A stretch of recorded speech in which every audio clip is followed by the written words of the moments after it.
Hello, hello. You're watching Trending with the Tennessee Tribune. I'm Ashley Northington, the agency director and founder at DENOR Brands and Public Relations. I'm here on behalf of the Tennessee Tribune with Ms. Sandra V. Moore, who is running for State Senate Seat District 19.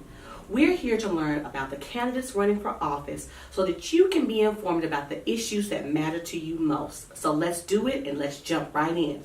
Ms. Moore, thank you so much for being here. Please introduce yourself to the viewers and tell us why you're running for this office. Thank you for inviting me. I am Sandra V. Moore. I am a candidate for Senate Seat District 19.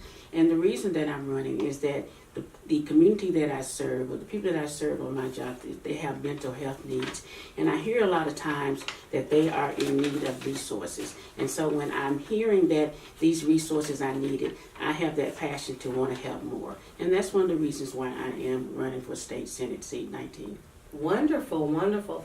So tell us, what do you think the biggest issues are within that district that encompasses all of District 19? What do you think the biggest issues are, and then how would you plan to address it?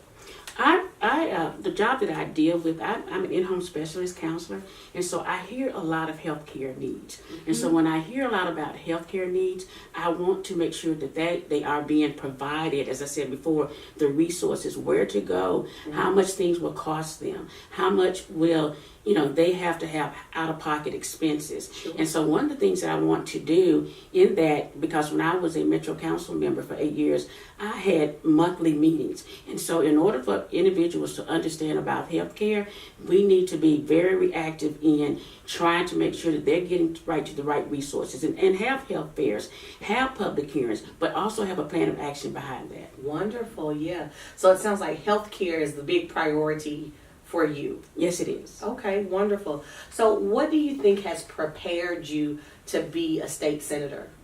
Well, as I said before, I was a Metro Council member for 8 years. Mm-hmm. And so during the time that I was a Metro Council member, I did things such as healthcare fairs. Mm-hmm. I did things such as to introduce legislation with healthcare because I served on that committee.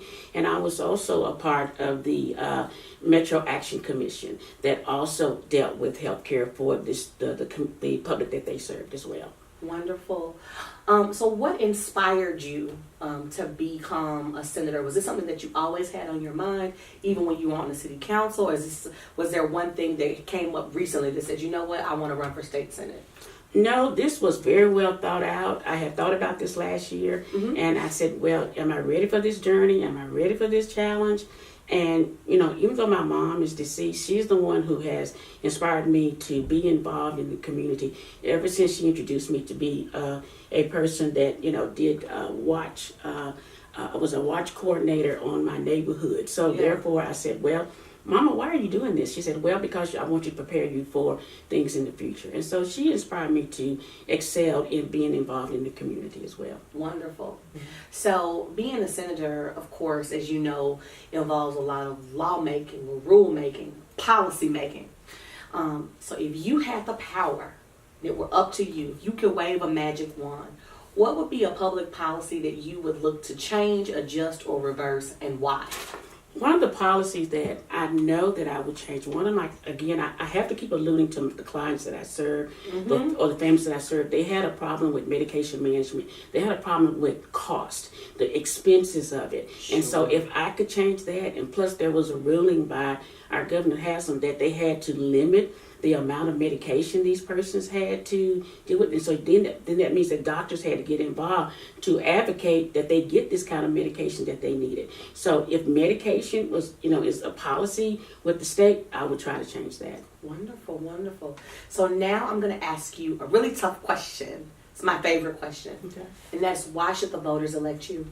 The voters should elect me because I have been an advocate for my families, when I did case management, when I served as the vice president of my not homeowners association, but part of that as well. But still, I volunteered in the community, so I see firsthand what is going on. Sure. And plus, again, I'm very transparent about having meetings. I'm very active about wanting to make sure that the people that I serve, get the information. If you don't be active enough, be reactive enough to get that information out there, then how are they going to know what's going on? Right. Sure. So where can voters find more information about you and more information about your campaign? Well, I am on Facebook, okay, and Twitter and LinkedIn. Okay. Facebook, Twitter, and LinkedIn. Are you on Facebook as Sandra V. Moore? Sandra V. Moore. Wonderful. Mm-hmm. Thank you so much for joining us today. That's all we have. And thank you all for watching Trending with the Tennessee Tribune.